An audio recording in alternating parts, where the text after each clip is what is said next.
Edhe panelistët janë gati, besoj edhe ju që do t'i dëgjoni me vëmendje, jemi gati pas minutave pushim që kishim. Tashme do dalemi në pjesën e dytë, ku sikur se shihni, 5 panelistë janë ulur për të folur me detaje tashme, përgjithje dhe sigurisht gjithë projekte. Do kem mundësi që t'i prezantoj dhe më pas secili prej tyre do ndalet e komponentët e sistemit të matjes së performancës, të cilët janë menaxhimi i financave, shërbimet, mirëqeverisja, por gjithashtu dhe granti i performancës. Ministri i Shtetit për Pushtetin Vendor, zoti Ervin Demo, do ndalet te diskutimi i tij mbi menaxhimin financiar të bashkive. Zonja Olta Caca, drejtore statistikave dhe performance në Agjencinë e Mbështetjes së Vetëqeverisjes Vendore. Ndërkohë, kemi në podium të ulur zotin Stilian Lavdaniti, drejtori i përgjithshëm i komanduar i Agjencisë së Mbështetjes së Vetëqeverisjes Vendore.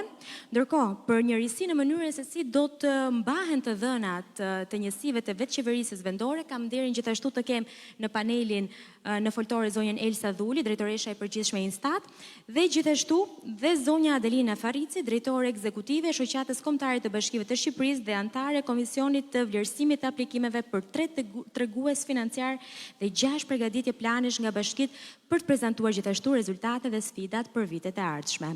Faleminderit të pesëve, të cilët do ndaleni secili sikur se thash dhe më përpara në komponentët përkatës të këtij projekti, dhe do ta nisim me zotin Demo. Zoti Demo, fjala për ju. Atëherë përshëndetje të gjithëve, duke ju uruar mirëseardhjen me një ndryshim në agjendë. Prezantimi për menaxhimin financiar mbi të dhënat do ta bëj unë. Treguesit financiar në nivel vendor janë ndarë në 2 komponentë, në dekadën e reformës administrative territoriale që nga viti 2015 dhe nga financat vendore, sistemi matjes performancës bazuar në numrin e popullsisë së censusit të 2023-shit. Kemi marrë në analizë të ardhurat e bashkive për vitin 2015 dhe 2024, transfertën e pakushtëzuar, detyrimet e pravambetura, shpenzimet, si dhe për financat vendore krahasimi ndërmjet vitit 2023 dhe 2024, elementet të ardhurave për frym, buxhetit për frym, investimeve për frym dhe realizimin e buxhetit. Tek legjenda do të shohim një grupim të bashkive, ne i kemi ndarë në 4 kategori. Kategoritë e bashkive të vogla që nisin nga 0 deri në 10.000 banor, bashkitë e mesme nga 10.001 banor deri në 50.000 banor, bashkitë e mëdha nga 50.001 banor deri në 150.000 dhe Tirana, e cila për shkak të numrit popullsisë është kategorizuar më vete.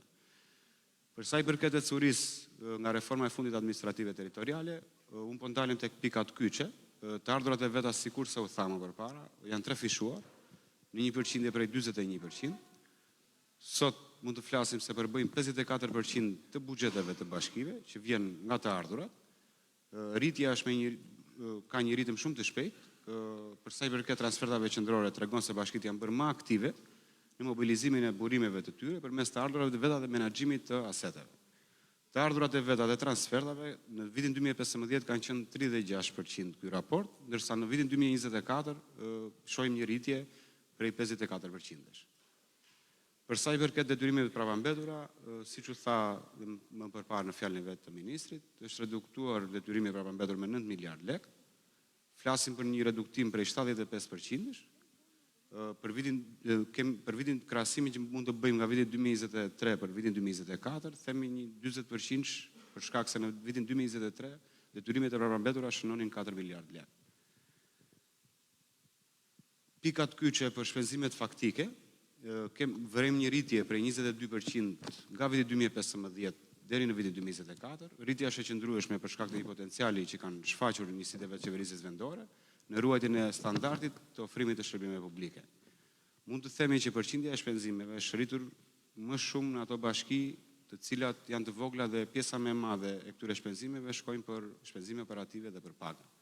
Sfida më e madhe është balancimi i shpenzimeve, duke orientuar më tepër te investimet publike se sa te pjesa e shpenzimeve operative. Tu do të vëmë re 2 kategori, një kategori sipas numrit të popullsisë dhe kategoria tjetër është densiteti i bizneseve. Vëmë re që mesatarja kombëtare për buxhetin për frym është 31.213, për të ardhurat e veta për frym është 18.497, për investimet për frym është 6.376 dhe realizimi i buxhetit fakt versus plan është 67%. Bashkitë e vogla kanë buxhetin më të lartë për frym, si rezultat dhe i popullsisë më të ulët për shkak të proceseve demografike të ndodhura në vitet e fundit.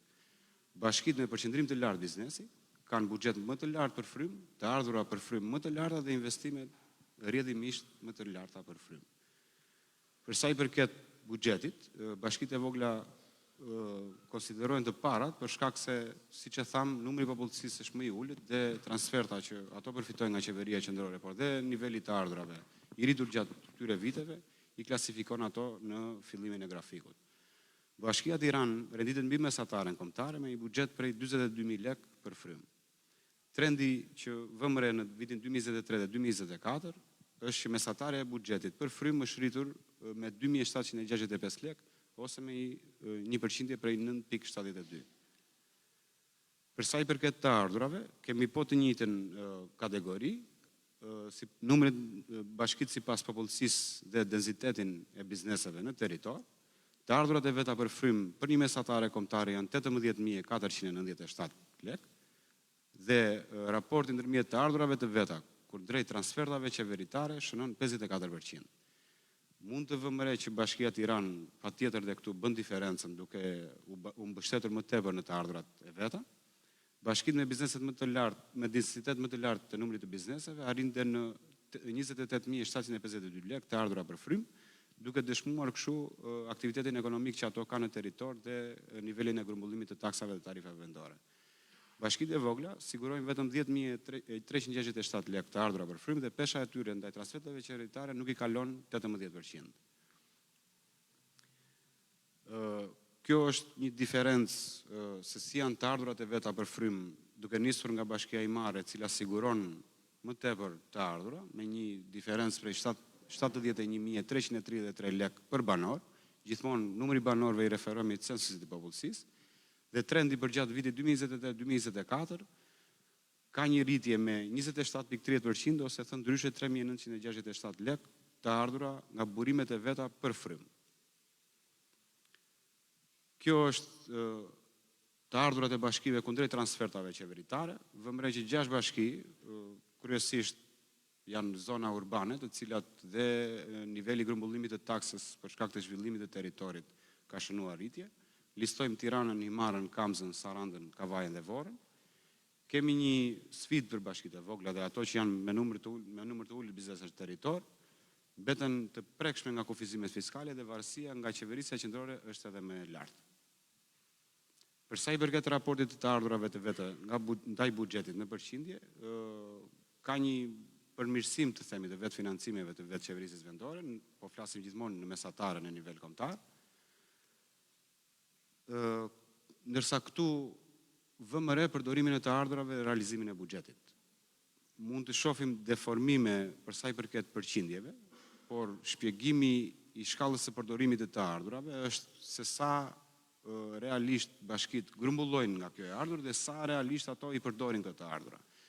Një mesatare e tillë është për llogaritur dhe del e deformuar.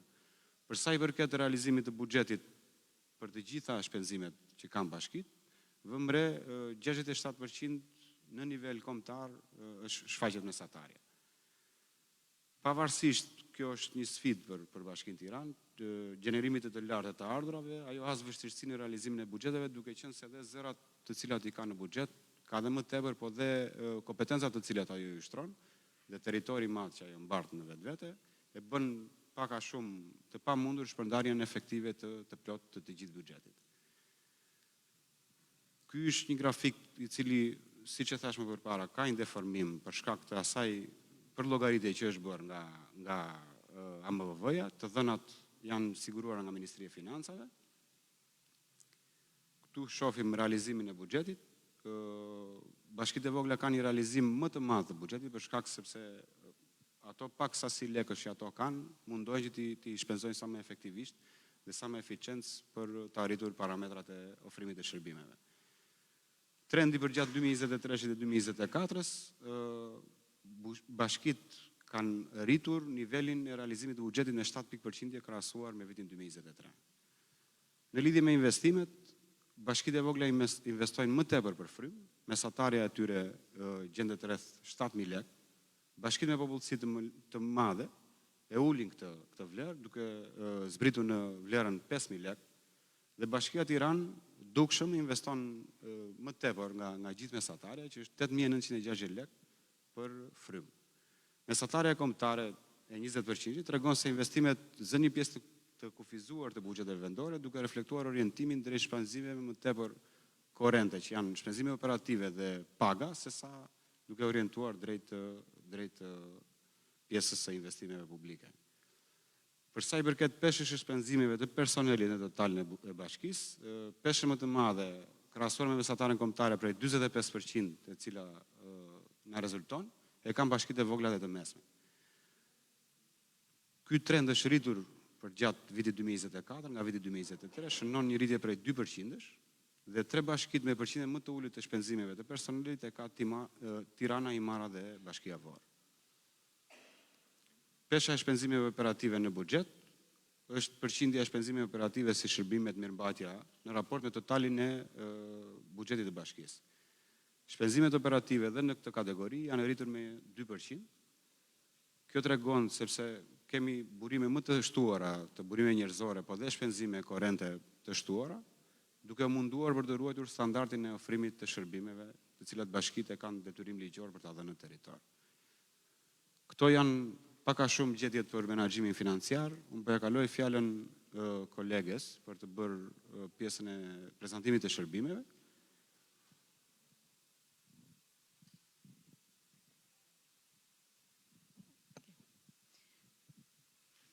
Faleminderit Stilian.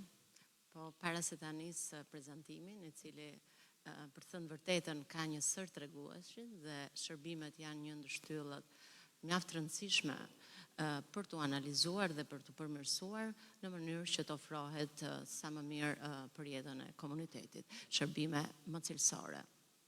Dua të falenderoj stafin e AMVV-s për një punë pa orar, për të arritur këtë publikim, për të arritur grantin e performancës. Dua të falenderoj bashkëpunëtorët, partnerët, donatorët, ekspertët nga fusha akademike, të cilët kanë bërë të mundur të gjitha rezultatet në një kohë rekord dhe me një cilësi mjaft mirë, krahasuar dhe me një vit më parë. Tashmë jemi në raundin e dytë të këtij ushtrimi dhe mund të them që nëse një vit më parë kishim disa nevoja për të përmirësuar disa tregues ose për t'i përjashtuar si mos arritjes së vlefshmërisë së duhur, në këtë ushtrim jemi me tregues të unifikuar, me tregues me një metodologji të mirëfillt, të cilat kanë paraqitur progres dhe kanë paraqitur më së miri rezultatet në lidhje me bashkitë. Fushat të cilat i përkasin shërbimeve dhe janë analizuar për sistemin e matjes së performancës kanë të bëjnë me arsimin parashkollor, shërbimet sociale, menaxhimin e mbetjeve, bujqësia, pyet, kullotat, mbrojtja nga zjarri. E njëjta kategorizim në lidhje me numrin e popullsisë, e cila e bën bashkitë të krahasueshme me njëra tjetrën, por nga ana tjetër edhe me shumë dallime ndërmjet tyre. Në lidhje me arsimin, kemi 5 tregues, të cilët kanë qenë dhe një vit më përpara. Megjithatë, shkalla e regjistrimit në çerdhe për 2024 tregon një progres, duke patur një rritje në 12.5% nga 10% që ka qenë shkalla e regjistrimit në çerdhe.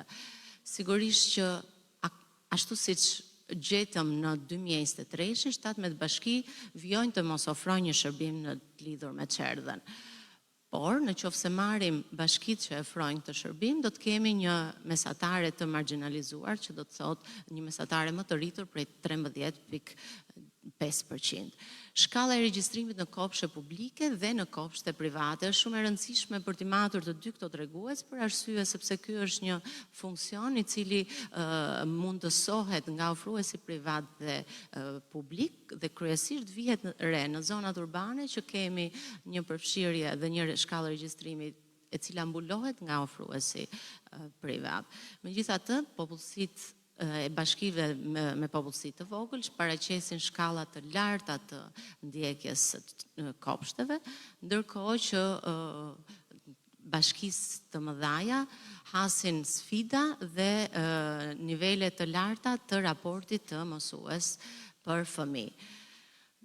Megjithatë, ky raport vjen shumë afër mesatares të vendeve të 27 vendeve të Bashkimit Evropian, që do të thotë 12.2 fëmijë për mësues dhe në 2024 rezulton 13.5, pra një mesatare që tregon standardin e një cilësi së ofrimit të përkujdesit dhe të arsimit në parashkollor. Sigurisht që ndjekja e çerdheve është në nivele të ulta dhe ka nevojë për përmirësimin e këtij shërbimi dhe ofrimin e këtij shërbimi dhe nga ofrues privat. Has vështirësi ofruesi privat për të mundësuar nga bashkitë dhe për të marrë një lloj evidence në lidhje me këto fusha. Por megjithatë, mesatarja kombëtare paraqet një rritje në lidhje me një vit më përpara. Shkalla e regjistrimit në kopshte publike dhe private në 2024 në arriti në 68.6% me një rënje të lehtë krahasuar me 2023. Kjo sigurisht lidhet dhe me demografin apo me rënjen e numrit të lindshmërisë. Ndërkohë që 27 vendet e Bashkimit Evropian, kjo normë përllogaritet në 90.6%. Bashkitë e vogla tregojnë norma të larta dhe ndërkohë bashkitë e mëdha kanë nivele më të ulta të shkallës së regjistrimit. Vihet re qartë që raporti fëmijë mësues në kopshte publike është më i rritur dhe bashkitë e mëdha hasin sfida për të menaxhuar dhe për të pasur një infrastrukturë adeguate në lidhje me kopshtet. Dhe sigurisht bashkitë e vogla ndërkohë duke qenë që ofrohet shërbimi, kanë numër të lartë mësimdhënie dhe godinash, por ama kanë fëmijë në numër regjistrimesh të ulët. Lidhur me shërbimet sociale, e cila është dhe një ndër shërbimet më problematike në lidhje me përkujdesin dhe delikatesën që ka si sensibilitet kjo fushë. Në qoftë se do të analizojmë numrin e njësive ekonomike familjare të cilat marrin ndihmë ekonomike krahasuar me aplikimet, vjet re që shteti ka arritur të plotësojë në normën 91% të aplikuesve për ndihmën ekonomike. Megjithatë, vjen re dhe diferenca ndërmjet grupimeve të bashkive apo densitetit të bizneseve. Numri i përfituesve të ndihmës ekonomike ka një gjeografikisht shtrirje në zonën lindore. Shkalla e miratimit të strehimit social mesatarisht vijon të jetë në përputhje dhe me një vit më parë në masën 40%, që tregon një nivel të ulët për arritur për të plotësuar nevojën që kanë për strehim social, sidomos bashkitë e vogla. Ndërkohë që numri i qendrave sociale dhe komunitare të publikuara në të matura për 10.000 banor varion në mesatarisht 1 në nivel kombëtar. Dhe ndërkohë vjet re që ka bashkitë e vogla mund ta kenë më të lartë dhe bashkitë e mëdha hasen me numër qendrash komunitare të pakta ose shërbime të ofruara në mungesë në disa raste. Në qoftë se do të shikonim përqindjen e rasteve të referuara nga mekanizmi i koordinimit të referimit që përfshin shërbimet sociale, mund të shikojmë që të gjitha këto në masë të madhe adresohen prej 87%. Por ndërkohë, përqindja e personave me aftësi të kufizuar e referuar nga komisionet biopsikosociale marrin mbështetje sociale të integruar në nivelin 30%. Dhe sigurisht këto janë shërbime të cilat mund të ofrohen nga një pjesë e madhe e organizatave jo fitimprurse apo nga donatorët. Dhe ndërkohë bashkitë kanë shumë të reduktuar nivelin e shërbimeve të ofruara në lidhje me këto nevoja për grupet vulnerabël.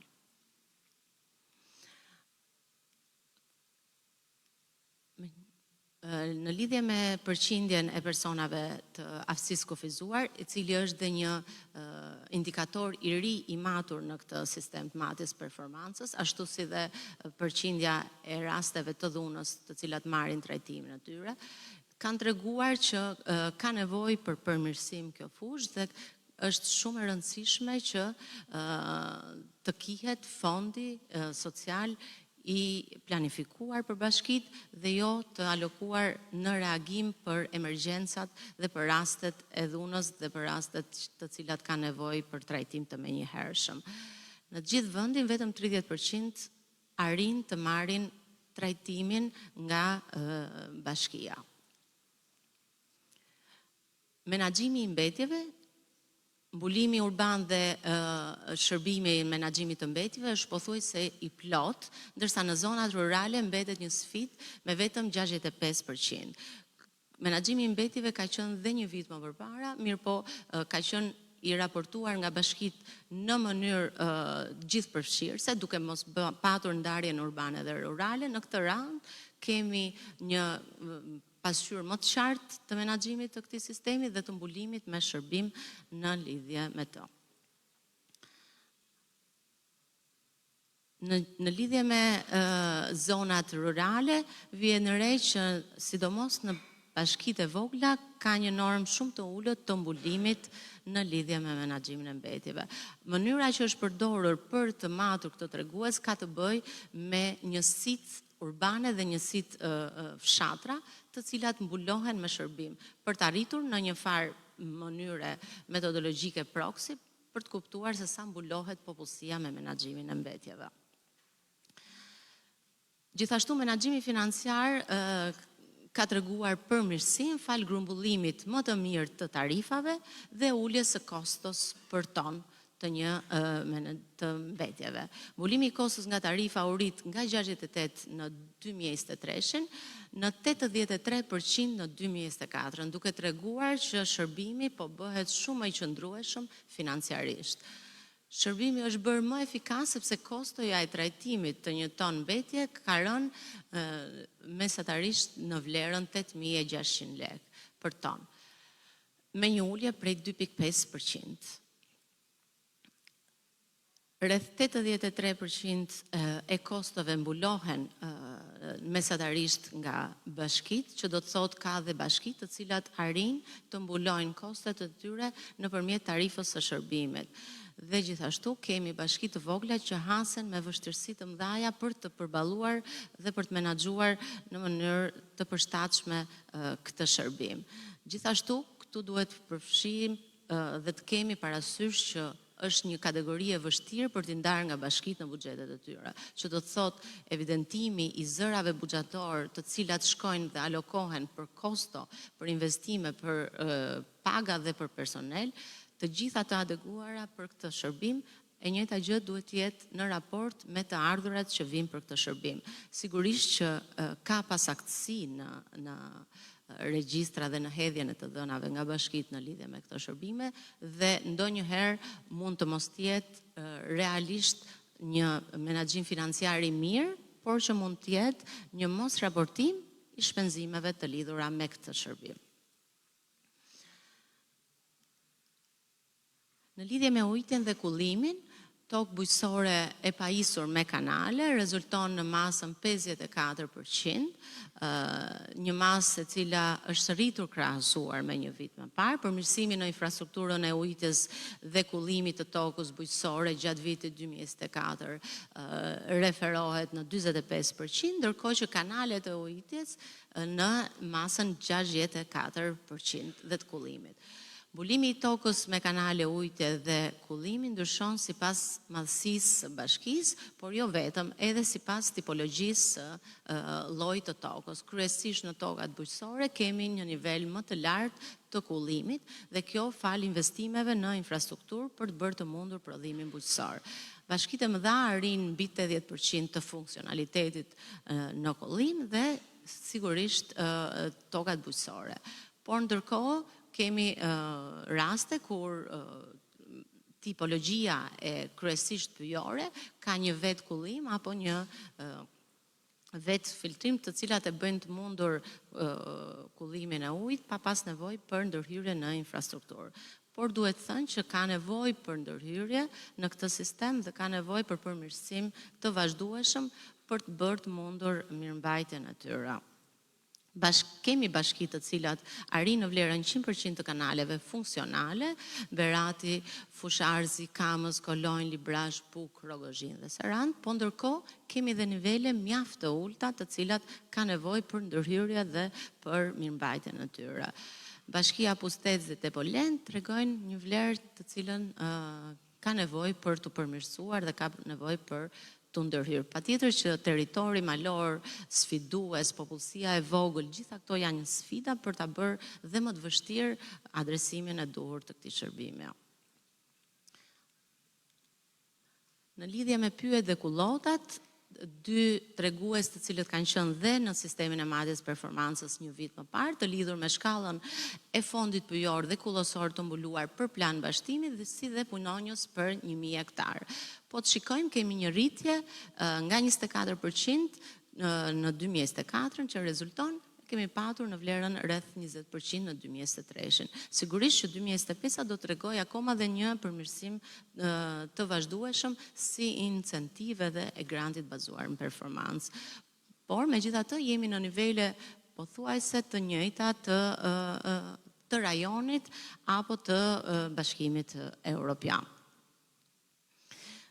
Gjithsesi është e nevojshme që këto plane strategjike dhe që sjellin një potencial ekonomi të bëhen të mundura dhe të hartohen dhe në një pjesë më të gjerë të bashkive. Vetëm 26 bashki kanë patur një fond pyjor dhe kullosor të mbuluar me plane mbashtimi, ndërkohë që 35 bashki nuk e kanë një plan akoma për të paktën një ekonomi pyjore.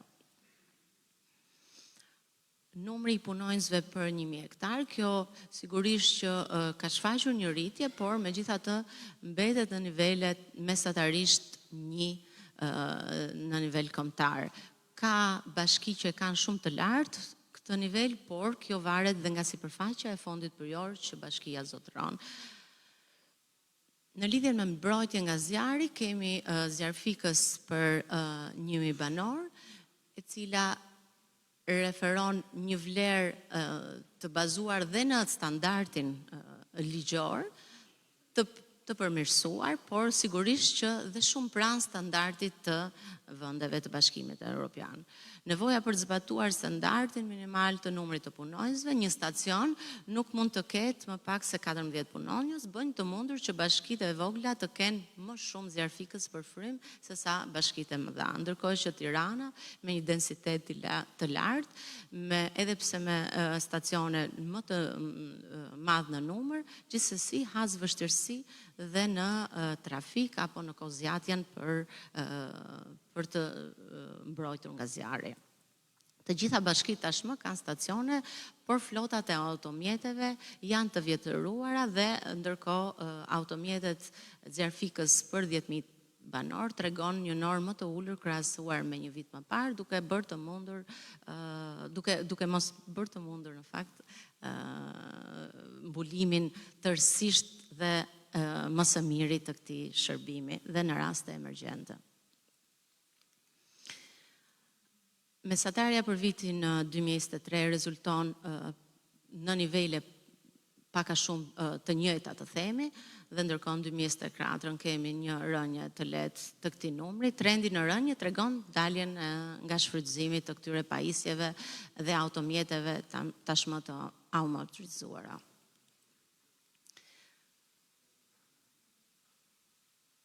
Në lidhje me planet vendore, kjo është bërë e mundur për të patur një krahasim të planeve të menaxhimit të mbetjeve në 2024 dhe planet të hartuara gjatë 2025-s. Shikojmë që 50% e bashkive kanë të vlefshëm një plan menaxhimit të mbetjeve, po ndërkohë gjatë 2025-s 20% e bashkive janë incentivuar për të hartuar planet në lidhje me këtë fushë. Vlefshmëria e planit të menaxhimit të mbetjeve tregon një incentiv më të lartë në lidhje me mbulimin e bashkive me këtë plan. Dhe sigurisht që mekanizmi i grantit bazuar në performancë përbënte një ndër peshat më të mëdha të këtij treguesi, sigurisht që bashkitë janë mbështetur dhe tregon më së miri se si nisma dhe iniciativa ka arritur të sjell rezultate të vlefshme. Faleminderit.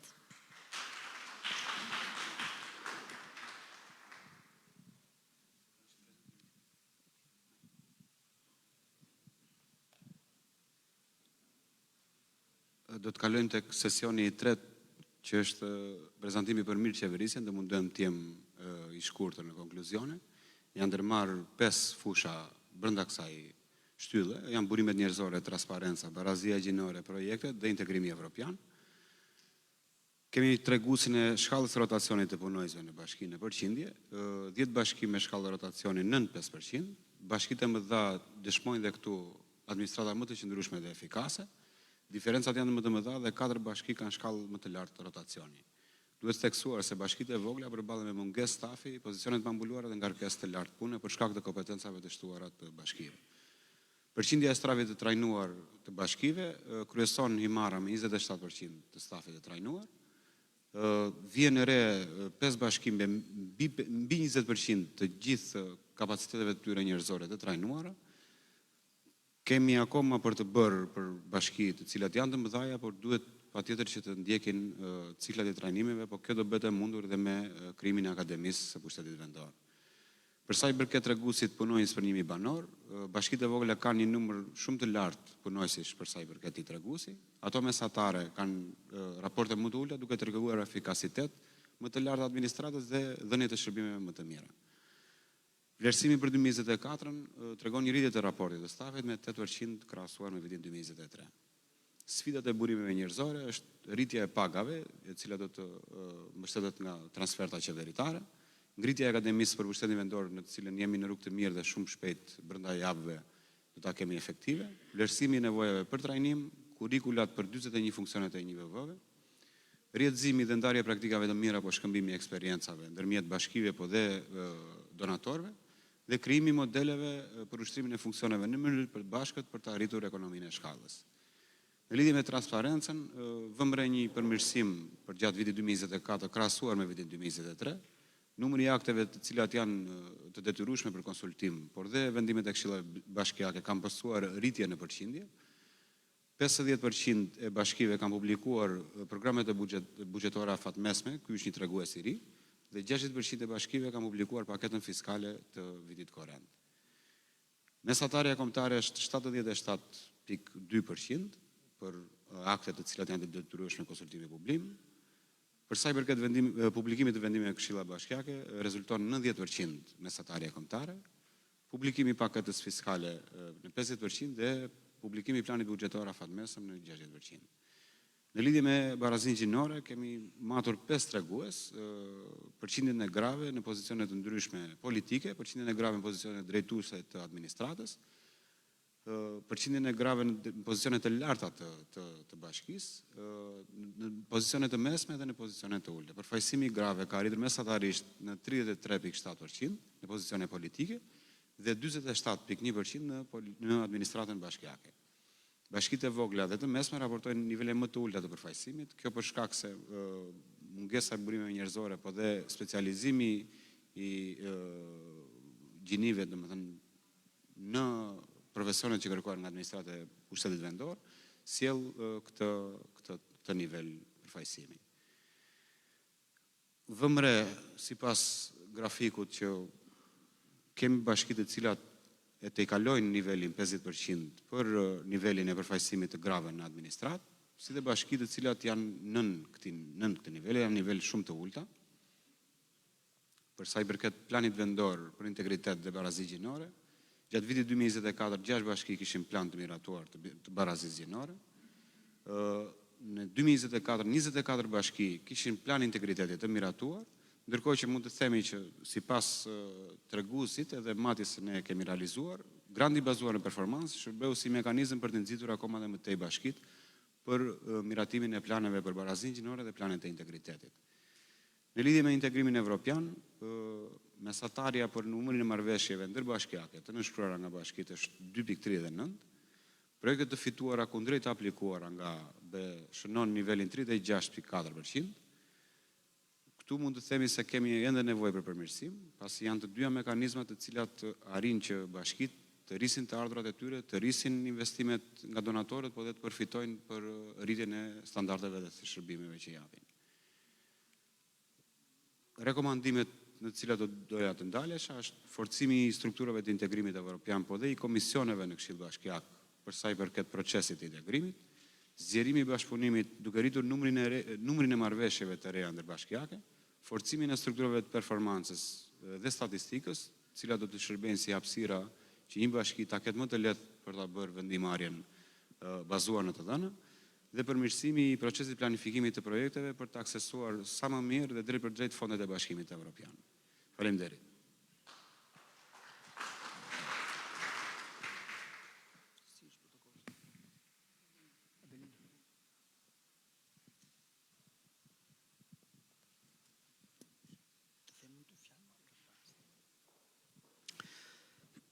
Unë e thash edhe në fjalën hapse që ky ushtrim ka qenë një ushtrim i rëndësishëm jo thjesht për të incentivuar bashkitë të cilat një pjesë të planeve apo nisma të caktuara që kanë qenë të përfshira në mënyrën e matjes performancës, janë motivuar që tashmë t'i vendosin, t'i miratojnë dhe t'i kenë tashmë në dispozicion për t'i implementuar. Por në të njëjtën kohë, ushtrimi ka krijuar tashmë një panoramë më detajuar edhe të dhënave për sa i përket funksioneve dhe treguesve të caktuar që janë shumë të rëndësishëm, jo thjesht për politikbërjen në nivel lokal, por besoj që aq më tepër për Komisionin e Reformës Territoriale, besoj që këtu janë të dhëna shumë të rëndësishme. Unë jam në dieni që ne kemi tashmë disa nisma për të ofruar informacione që kanë të bëjnë me mënyrën se si reforma e 2015-ës është përkthyer në territor. Këtu kemi edhe nismën e Bashkimit Evropian for Good Government, e cila po ashtu ka raporte për sa i përket mënyrës se si funksionet caktuara janë përkthyer në territor, por unë besoj që kjo punë e jashtëzakonshme që është bërë nga të gjithë ata që kanë qenë të përfshirë, qoftë nga duke filluar me bashkitë, me AMV-n, me partnerët, me të gjithë ata të cilët kanë dhënë kontribut në realizimin e kësaj nisme, shumë të rëndësishme për atë çfarë është e ardhmja e pushtetit vendor. Në kuadër të kësaj, unë do të shtoja që përgjithsisht në institucionet publike nuk është se kemi një trashëgimi të fortë për sa i përket mënyrës të grumbullimit të dhënave dhe aq më tepër të përdorimit të dhënave në politikbërje. Dhe besoj që dhe arsyeja pse mora fjalën për të prezantuar edhe drejtoreshën e instatit është pikërisht për këtë. Ne kemi një, do konsiderojmë thonë një thesar të dhënave të cilat janë grumbulluar si rrjedhë e censusit para pak kohësh, që janë shumë të rëndësishme për të kuptuar nga bashkitë dhe aq më tepër për të ndërtuar mbi to analiza, për të kuptuar dhe arsyet pse të dhënat caktuara të çojnë një drejtim në bashki specifike. Dhe besoj që këtu roli i instatit është jashtëzakonisht i rëndësishëm. Dhe po ashtu instati tashmë ka filluar punën fal edhe mbështetjes së ambasadës zvicerjane, të institucioneve përkatëse, për të ndërtuar një dashboard që është specifik për pushtetin vendor, ku çdo bashki në fakt shef të dhënat, të cilat edhe nëse i kanë në nivel lokal, janë të shpërndara dhe shpeshherë të vështira për tu përkthyer jo thjesht nga ata të cilët marrin vendime, por mbi të gjitha dhe për të rritur transparencën në nivel lokal, qytetarët që janë të interesuar për të kuptuar se si bashkia e tyre bën sistemin arsimor apo funksionet e tjera. Besoj që nisma që instati ka ndërmarrë është shumë e rëndësishme dhe unë doja të falenderoja drejtoreshën e instatit, partnerët zvicerianë që kanë filluar ta fusin këtë kulturë nga pikpamja e përdorimit të dhënave, qoftë për rritjen e transparencës, por mbi të gjitha dhe përmirësimin e politikbërjes. Kështu që këtë e kam për falenderimin e kisha për drejtoreshën dhe fjalën e ka tashmë drejtoreshja e instatit. Faleminderit.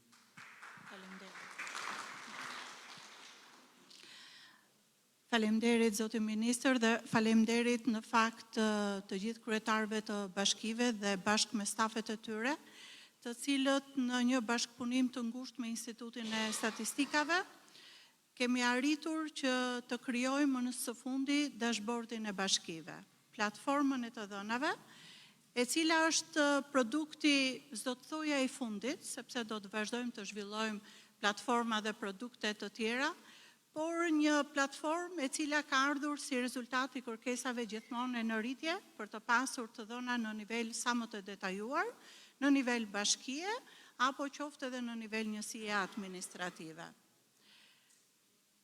Dashboardi i bashkive përmban informacione të statistikave zyrtare. Unë pa përsëritur fjalët e ministrit, do të kaloj direkt në lançimin e kësaj platforme, e cila është bërë publike vetëm 2 ditë më përpara për qëllime të kësaj konference dhe për të bërë me dije të gjithë kryetarëve të bashkive që t'ju ofrojnë edhe stafeve të tyre për përdorim të mëtejshëm. Pamja që ju shikoni janë treguesit në nivel vendi, në nivel Shqipërie. Janë identifikuar 50 tregues të cilët nga vjetarje rajonal statistikor që ju vjet në dispozicion në format elektronik apo në format në libër, por me një vështirësi përdorimi nisur nga përmbajtja e tematikave statistikore. Kjo platformë lehtëson komunikimin dhe përdorimin e të dhënave statistikore, sepse të dhënat janë në nivel bashkie. Ju do të gjeni veten tuaj me të dhëna të standardizuara, me të dhëna cilësore, me të dhëna zyrtare. Të dhënat janë statike, ato të cilat i referohen censit të popullsisë dhe banesave 2023, i referohen do të thoja momentit të censit dhe janë dinamike, të gjitha të dhënat e tjera, të cilat i referohen seksioneve si bujqësi, arsim, shëndetësi, apo të dhëna të tjera të cilat do të vijojnë të shtohen në këtë platformë.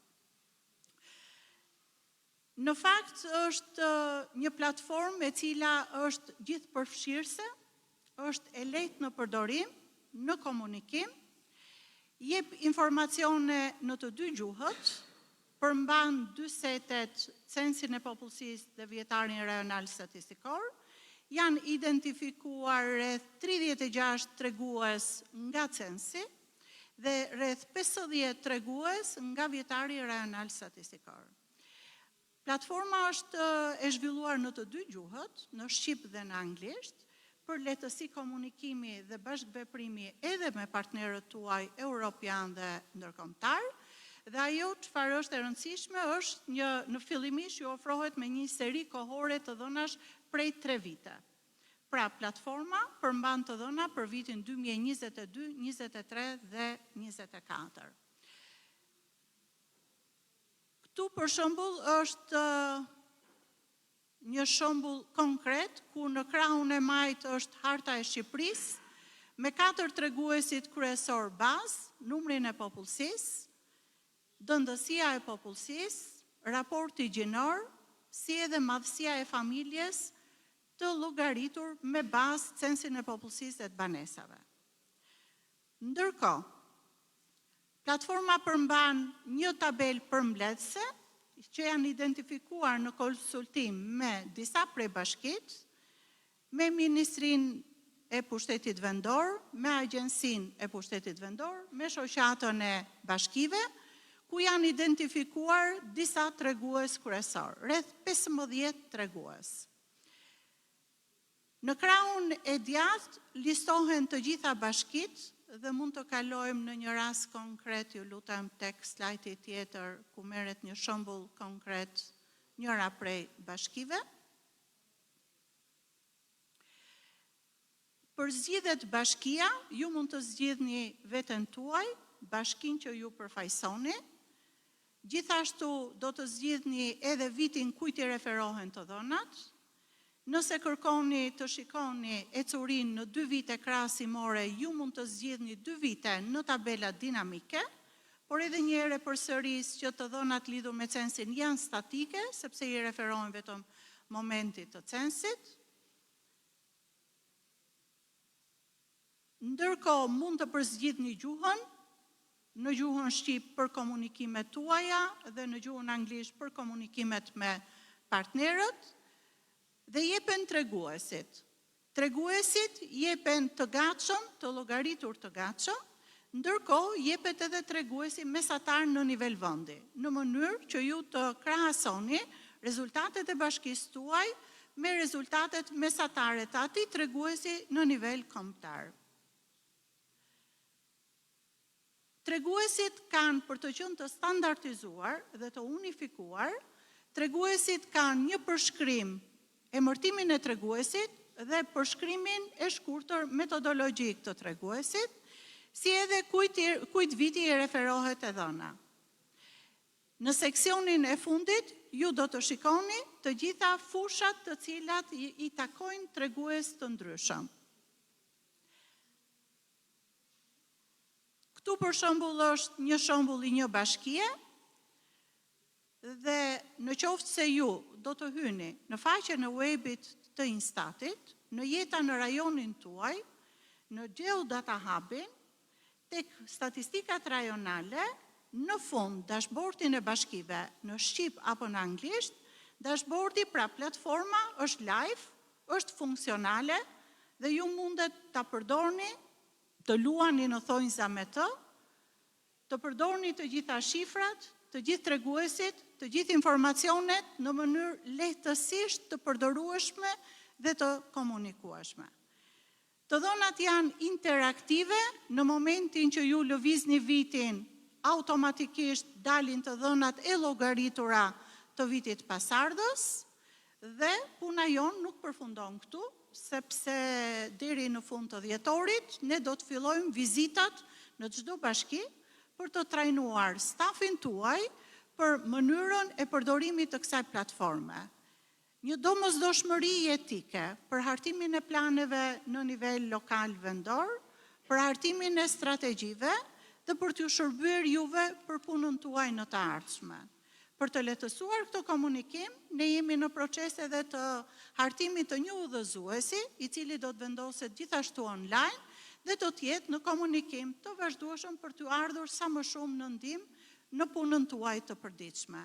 Shpresoj që të kemi plotësuar kërkesat tuaja nga gjitha i varg takimesh që unë kam kryer personalisht me stafin e Institutit të Statistikave, por edhe me përfaqësuesit e ambasadës zvicerane dhe të Institutit të Statistikave të Zvicrës, nëpërmjet të cilave jemi konsultuar me ju, kemi mbledhur nevojat tuaja dhe shpresoj se kemi arritur të konkretizojmë pikërisht atë çfarë është e domosdoshme për të vijuar më tej me përdorimin e të dhënave statistikore në veprimtarinë tuaj. Ju faleminderit.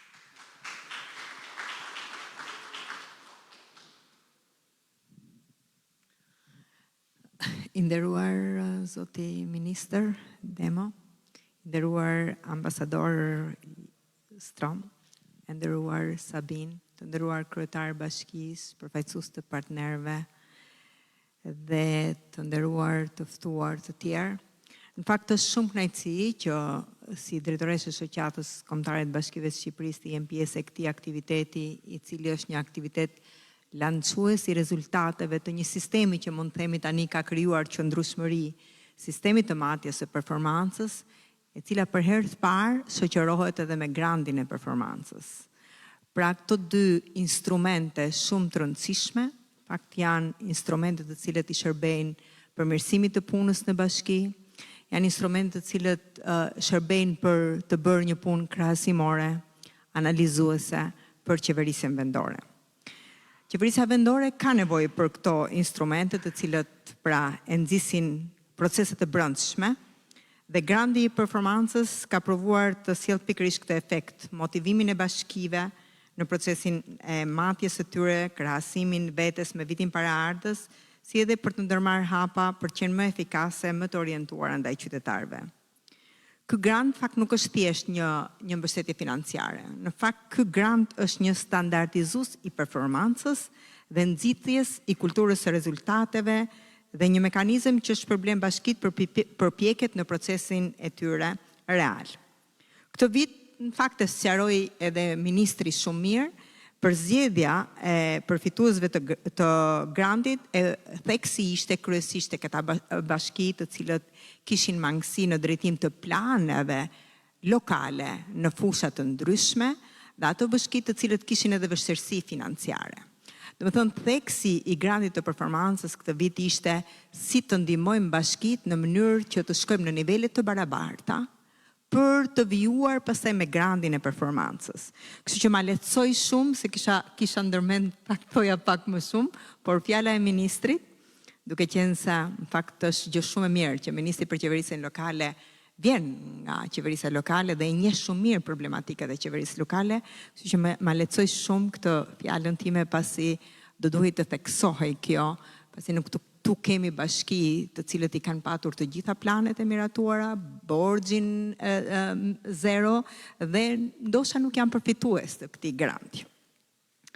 Vetë procesi kërkon një angazhim shumë të madh tek të gjitha bashkitë dhe vetë shoqata kombëtare e bashkive, si përfaqësuese e bashkive, dhe në rolin ton si ndihmuese, asistuese për bashkive ju kërkuam nëse kanë shprehje interesi që ti suportoj shoqata ka suportuar rreth 40 bashki, dhe këtu kemi qenë në bashkëpunim të plot edhe me AMV-n, pasi edhe AMV-ja ka suportuar në mënyrë që të mos kemi mbivendosje dhe të mos mbështesim për të njëjtën gjë. Dhe suksesi qëndron në atë që të gjitha bashkitë e asistuara dhe të mbështetura, të gjitha në fund fare rezultuan përfituese të grantit. Dhe ajo që ishte shumë e rëndësishme është se si këto plane të jenë të integruar në mënyrë të tillë që të jenë koherente dhe të pasqyrojnë strategjitë kombëtare dhe politikat kombëtare. Dhe kjo u reflektuar edhe nga mënyra se si ishte e dizenjuar komisioni i vlerësimit, i cili kishte brenda Ministrinë e Financës, kishte brenda përfaqësuesit e bashkive, kishte brenda Ministrin e Shtetit për Qeverisjen Lokale, dhe pastaj në varësi të fushave që trajtonim ishte përfaqësuesi i Ministrisë përkatëse. Domethënë, është shumë e rëndësishme që këto planet jenë plane të cilët pasqyrojnë me të vërtetë strategjinë kombëtare për fushën përkatëse. Dhe rezultati pozitiv dhe përfitueshmëria e aplikuesve, këtu që u tha pak më përpara, tregon pikërisht atë që sa eficiente kanë qenë bashkitë në këtë proces përfitimit të këtij grandi. Unë fakt nuk do doja që të ndalem, po duhet të theksohen disa gjëra. Pra, kemi rreth 21 bashki të cilët kanë përfituar nga 10 në 16 milion lek, dhe këtu kemi bashkit vogla, pra në këtu 7 bashki janë bashkit vogla që e ka përfituar këtë, 11 bashki janë të mesme dhe 3 janë bashkit mëdha.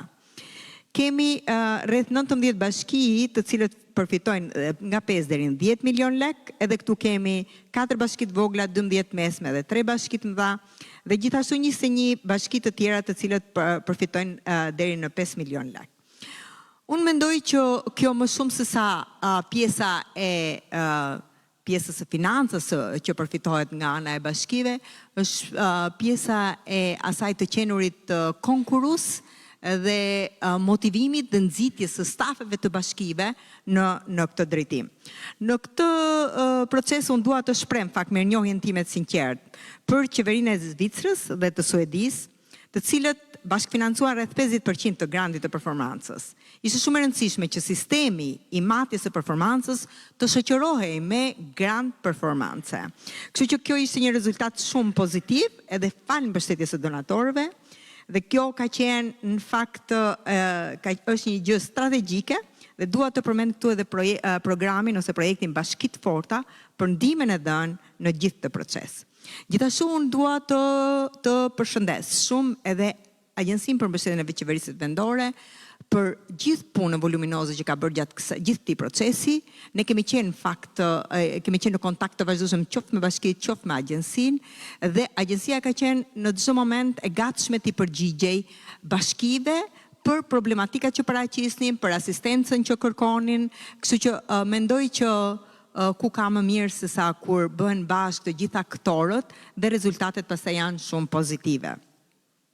Me gjithë këto rezultate pozitive, mendoj që ne këtu e theksoi edhe ministri, mendoj që grandi performancës për vitet e pasuese duhet të jetë një grand performance ku ne të ulemi dhe të shikojmë dhe rezultatet tani nuk mund të jenë më që të kemi përfitues selektiv. Bashkitë duhet të jenë në një start të barabartë dhe kriteret për përfitimin e grandit të performancës të jenë me të vërtet që reflektojnë performancën e bashkive vit pas viti dhe në konkurencë me njëra tjetrën. Kështu që mendoj dhe jam e sigurt që vitin tjetër nuk do të jenë këto kriteret e matjes së performancës, po granti do ketë tamam emrin grand performance që të tregoj tamam performancën e bashkive dhe në varësi të performancës të jetë dhe përfitimi. Nëse performanca është e dobët, përfitimi do të jetë shumë i vogël ose pse jo mund mos përfitosh fare. Nëse performanca është e mirë, do përfitosh më shumë, i ke shërbyer qytetarëve më mirë, patjetër që do marrësh më shumë financa për t'i përmirësuar këto element. Unë do doja së fundmi që mos zgjatem shumë të përshëndes pak edhe Elsën dhe Instatin në këtë drejtim. Ka qenë një përpjekje e vazhdueshme e qeverisës lokale dhe e shoqatës që ne të kemi edhe të dhëna në nivel lokal. Pasi nëse nuk ke të dhëna që të cilët jenë zyrtare dhe të njohura, është pak e vështirë dhe në përgjithësi mendoj edhe AMMV-ja dhe ne si shoqat kemi hasur në vështirësi në momentin e matjes së performancës së bashkive, sepse shpeshherë thonim të dhënat janë të dhëna të ardhura nga bashkia, përpiqeshim t'i kryqëzojmë me Ministrinë e Financës, ndërsa në momentin që vijnë nga instituti si Instati, ata të dhëna janë pastaj të padiskutueshme.